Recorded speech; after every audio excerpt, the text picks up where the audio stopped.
Hello everyone, मैं आदिल आप सभी का हमारी चैनल आज मैथ पर स्वागत करता हूं। तो आज की हमारी वीडियो ये उन बच्चों के लिए है जो एसएससी जीडी की तैयारी कर रहे हैं या फिर करने वाले हैं कि आपके 5 सितंबर को फॉर्म आ जाएंगे। तो आप सभी ये जो वीडियो है इसको पूरा देखिएगा, क्योंकि आज मैं आपको बताने वाला हूं कि आप पहली बार में कैसे सिलेक्शन लेंगे और आप मैथ में, अगर आपका मैथ वीक है स्पेशली, तो आप मैथ में पूरा स्कोर कैसे कर पाएंगे, 20 आउट ऑफ 20 आप कैसे ला पाए। तो जरा समझते हैं। देखो, सबसे पहले बात अगर बेटा हम करें एसएससी जीडी 2025, तो मैं आपको यहाँ पर बताने वाला हूँ कि हमारी जो स्ट्रेटजी है वो क्या रहने वाली है, ये आप लोगों को कैसे तैयारी करनी है ताकि आप पहली बार में सिलेक्शन ले पाएं। तो सबसे पहले बेटा आपको केवल एक बात यहाँ पर ध्यान में रखनी है कि आपको ये देखना होता है कि जब आप किसी भी एग्जाम की तैयारी कर रहे होते हैं तो उसमें आपके क्या सब्जेक्ट हैं। यहाँ पर अगर सब्जेक्ट की बात की जाए, यानी जीडी में जो आपका पेपर होगा, तो इसमें जो सब्जेक्ट आएंगे वो 5 सब्जेक्ट हैं, लेकिन आपको करने 4 होते हैं, क्योंकि यहाँ पर आपको ना चॉइस भी दी जाती है। अब जैसे पहला सब्जेक्ट आपका जो मैथ है वो आपका सभी को करना है, इसमें कोई चॉइस नहीं होती मैथ में। इसके बाद बेटा जो दूसरा सब्जेक्ट आपका आता है वो रीजनिंग, ये भी आप सभी को करनी होती है, इसमें भी कोई चॉइस आपके पास नहीं होती। लेकिन तीसरा सब्जेक्ट जो आपका आता है, ये आती है जीएस, इसमें भी कोई चॉइस नहीं होगी। और अब आता है आपके पास हिंदी या इंग्लिश। यहाँ पर क्या आएगी, या तो हिंदी या फिर आप लोग क्या करते हैं, इंग्लिश करते हैं। आपके पास ना यहाँ पर चॉइस होती है। अब जैसे मान लीजिए कोई बच्चा हिंदी मीडियम से है तो वो हिंदी करेगा, बाकी कोई सीबीएसई बोर्ड से है तो वो यहाँ पर इंग्लिश को प्रेफर करता है, नहीं इंग्लिश को वो करेगा। अब इसमें जो आपका ये सब्जेक्ट है बेटा, जो पेपर होता है ना आपका, इसमें टोटल आपको 80 क्वेश्चन देखने को मिलेंगे। और एक क्वेश्चन आपका 2 नंबर का होता है, तो पेपर जो आपका होता है वो 160 का होता है। यानी आपकी जो कट ऑफ है वो कितने पर, 160 नंबर में से बनती है। अब कट ऑफ 160 में से आप मिनिमम कितना स्कोर करें ताकि आपका सिलेक्शन हो जाए, तो बेटा आपको मिनिमम जो करना होगा 140। 140 प्लस आप लोग यहाँ पर सिलेक्शन, सॉरी, आपको नंबर लाने होंगे प्री में 160 में से। तो 160 में से आप 140 प्लस नंबर आप कैसे लाएं, तो आज बात उसी पर की जाएगी और इसी को आप फॉलो करेंगे तो आपका नंबर आएगा। देखो, मैथ है, मैथ के आपके 20 क्वेश्चन आएंगे, कितने, 20 क्वेश्चन आएंगे। और हर एक क्वेश्चन जो आपका होगा, 20 क्वेश्चन, हर एक क्वेश्चन आपका 2 नंबर का, तो टोटल यहाँ पर कितने नंबर बनेंगे, 40। इसी तरह आपकी जो रीजनिंग है बेटा, इसमें भी 20 क्वेश्चन, हर एक क्वेश्चन आपका 2 नंबर का, तो ये भी 40 नंबर की हो जाएगी। इसी तरह जीएस अगर आप देखें तो यहाँ पर 20 क्वेश्चन इसके आएंगे, एक क्वेश्चन 2 नंबर का होगा, तो 20 दूनी 40 आएगा। यही आपको हिंदी में, हिंदी के 20 क्वेश्चन या इंग्लिश के 20 क्वेश्चन जो भी आप करेंगे, कहने का मतलब ये है कि 40 नंबर का होगा। तो आपके 4 सेक्शन यहाँ पर हो गए, और इनमें जो प्रत्येक आपको दिया जाएगा 20 क्वेश्चन और 40 नंबर आपके यहाँ पर आने हैं। तो आप करोगे कैसे भाई, देखो सबसे पहले बेटा मैथ आता है। तो मैथ को आपको केवल 2 ही चीजें पढ़नी होती है मैथ में। एक तो आप कंसेप्ट पढ़िए, एक तो आपको बेटा कंसेप्ट, दूसरा आप इसके पीवाई क्यू लगाएं। सबसे बेटर तरीका ये होता है कि आप कंसेप्ट पे काम करिए। तो जैसे आप लोग यहाँ पर जीडी की अगर मैथ पढ़ना चाहते हैं, तो मैं खुद आपको मैथ की यहाँ पर कंप्लीट तैयारी कराऊंगा एसएससी जीडी की, जिससे आप कितने, 20 के 20 क्वेश्चन ठीक कर पाओ, यानी 40 नंबर आपके सिक्योर हो। इस बात को याद रखना कि अगर आप 40 नंबर मैथ में लेकर आ रहे हो तो रीजनिंग में भी लाओगे, आप उतने ही लाओगे। और जब इन दोनों में तुमने पूरा स्कोर किया, या एक या दो क्वेश्चन आपका गलत हो गया, तो आपके सिलेक्शन को कोई रोक नहीं सकता। क्योंकि बेटा ये दोनों सपोर्टिंग सब्जेक्ट होते हैं, अगर आप ये पूरे नहीं कर पा रहे हो ना, तो इसका मतलब आप कहीं ना कहीं सिलेक्शन की रेस से आप पीछे चल रहे हो। तो आपको सिलेक्शन की रेस में अगर आना है, तो मैथ और रीजनिंग को आपको यहाँ पर करना होगा। तो मैथ और रीजनिंग दोनों को आप अच्छे से बनाएंगे तब जाके आपका सिलेक्शन होगा, वरना तो सिलेक्शन नहीं होगा। तो यहाँ पर मैथ, तो कंसेप्ट की बात की जाए तो बेटा कंसेप्ट यहाँ पर जो मैक्सिमम आपका आएगा सिलेबस, वो मैथ में आपका दिया जाता है। मैथ में भाई आपको अर्थमेटिक होता है और आपकी मेंसुरेशन 2D और 3D आते हैं, ये आपका सिलेबस में आ जाता है। अब इसमें कंसेप्ट के लिए देखो, मैं आपसे यही बोलूंगा बेटा, एक टीचर आप लें, एक कोई भी। ऑफलाइन अगर आप पढ़ना चाहते हैं तो ऑफलाइन पढ़ें, बाकी ऑनलाइन अगर पढ़ना चाहते हैं तो आप मुझसे जुड़िए, पहले आप मुझसे पढ़ के देखिए, अगर आपको अच्छा लगे उसके बाद ही पढ़ना है आपको। इसके बाद जब आप ये सब करेंगे तो आपके ना जीडी के जितने भी 4-5 सालों में पिछले, यानी टीसीएस ने जितने भी एग्जाम कराए ना, उनकी एक प्रीवियस ईयर की बुक लेकर आइए और उनको लगाएं डेली। तो पहले बेटा आपको कंसेप्ट पे काम करना है, ठीक है, उसके बाद आपको पीवाई क्यू पर काम करना है। तो कंसेप्ट के साथ जब आप पीवाई क्यू लगाएंगे तो आपके जो भी डाउट है वो सारे क्लियर हो जाएंगे। ये सारे के सारे डाउट आपके यहाँ पर क्लियर हो जाएंगे, कोई दिक्कत आपको यहाँ पर नहीं आने वाली है। तो मैथ में केवल आप इतना करना कि डेली आप मैथ को जो टाइम दोगे, फिलहाल में इसके अकॉर्डिंग जो चलोगे भाई, आप दोगे इसको, बेटा इसको आपको देना है, इसको मैथ में अगर आपका वीक है ना मैथ, तो आप इसको 2 से 3 घंटे देकर चलना है, यानी मेरे अकॉर्डिंग आप इसको 3 घंटे दें। अब यहाँ पर जैसे मैथ है आपका, भाई मैथ को आप डेली क्या करोगे, 2 घंटे आप तो कंसेप्ट को देना, और 1 घंटा बेटा आप पीवाईक्यू के देना। यानी 2 घंटे आप जो कंसेप्चुअल होते हैं ना, जो आपको टीचर पढ़ा रहा है, जो उसने आपको पीडीएफ वगैरह दिए हैं, नोट्स वगैरह दिए हैं, आप उनको पढ़िए। 1 घंटा आप कोई भी एक बुक लेकर उसके प्रीवियस ईयर के क्वेश्चन आप लगाइए। तो बस ये 2 काम करते चलना आप लोग इसमें।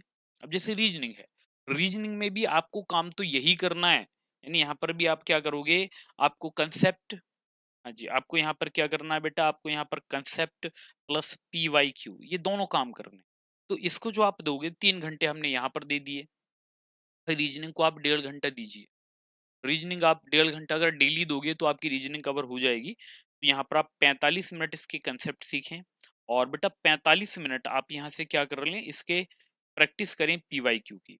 अब यहाँ पर भी बेटा सबसे बड़ी प्रॉब्लम ये होती है आपके साथ कि सर पढ़ें किससे रीजनिंग।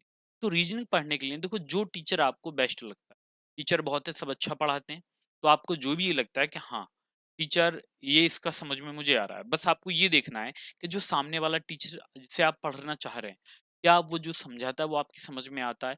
तो जिससे भी आपको समझ में आएगा ना, ये समझ लेना वो आपके लिए बेस्ट है। चाहे मैं हूँ, कोई और हो, नहीं कोई भी हो सकता है, ठीक है। जिसका आपकी समझ में पढ़ाया हुआ आ जाए, इसका मतलब वो आपके लिए बेस्ट होगा।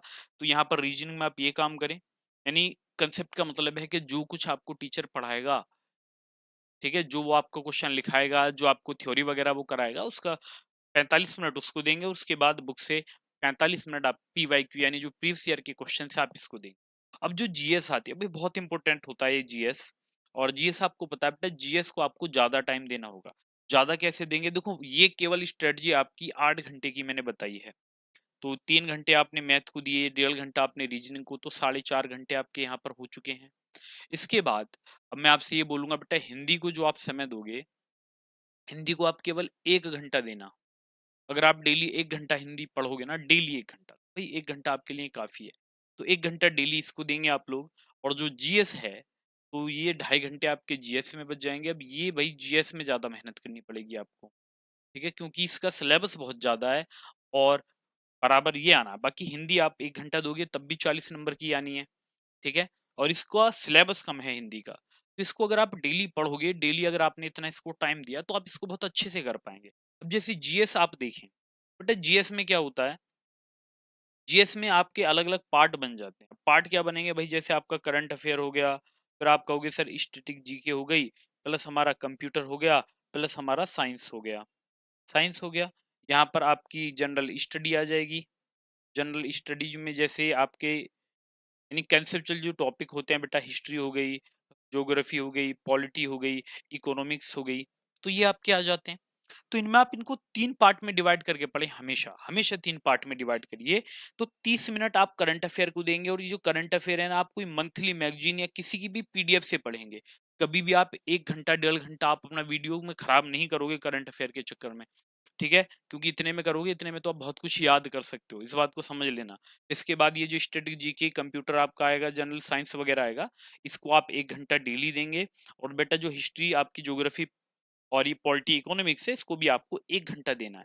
जब आप इस तरह से पढ़ोगे, तो इसके लिए या तो कोई टीचर या बुक, आपको जो भी पॉसिबल है वो आप करिए।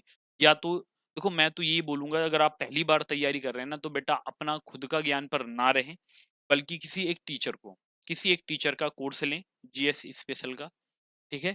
जीएस स्पेशल वहां से पढ़िए। इसी तरह आप हिंदी स्पेशल का कोर्स लें, हिंदी स्पेशल पढ़ें। यहाँ पर रीजनिंग स्पेशल का कोर्स लें, या फिर ऑफलाइन में पढ़ें, जो आपको बेटर लगता है। उसके बाद मैथ, मैथ के लिए बाकी मैंने बता दिया है। अगर आपको अच्छा लगे तो भाई, मैं खुद मैथ का टीचर हूँ, तो आप पहले मुझसे पढ़ के देखिए, फिर औरों से भी पढ़ के देखें, जो आपकी समझ में आए जिसका, ठीक है, उससे आप पढ़ के देखें।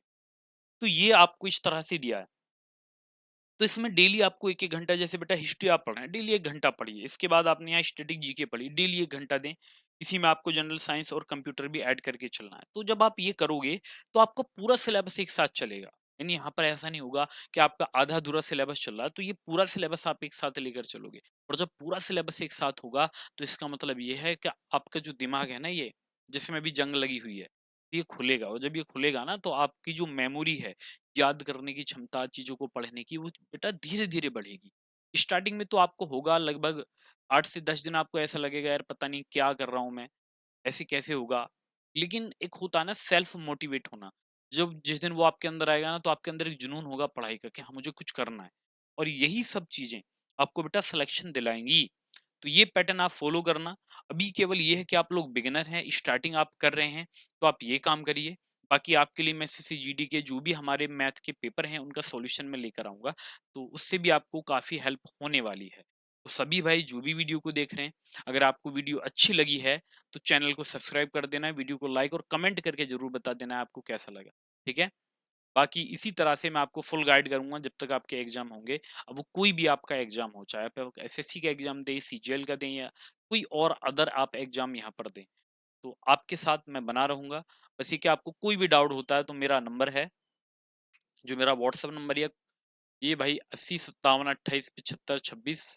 तो आप इस पे मुझसे कांटेक्ट कर सकते हैं अगर आपकी कोई भी डाउट आपको आता है, ठीक है? प्रिपरेशन से रिलेटेड। तो आप मुझे बिल्कुल कांटेक्ट करिए। आपसे बिल्कुल मैं बात करूँगा और आपको ये फुल गाइड करूँगा, ठीक है? आपको क्या करना है, क्या नहीं करना, समझे? तो ये जो सारी आपकी दिक्कतें हैं वो दूर हो जाएँगी। बाकी आपसे मिलते हैं। अब जो आपकी वीडियो हैं या जो आपकी क्लासेस हैं, जैसे एसएससी जीडी मैथ की, तो उसको लेकर मैं आऊँगा आपके सामने। तब तक के लिए भाई सभी को थैंक यू, मेरी वीडियो देखने के लिए।